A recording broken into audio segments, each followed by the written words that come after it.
মাছৰে ভালে পাওঁ মোৱা খলিহনা শাকৰে ভালে পাওঁ পালেং লফা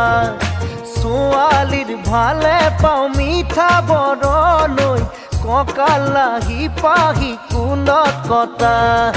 তোকে দেখা পাই বাঢ়িছে জানৈ মনৰে ভিতৰৰ নৈ নিজৰা মাছৰে ভালে পাওঁ মোৱা খলিহনা শাকৰে ভালে পাওঁ পালেং লফা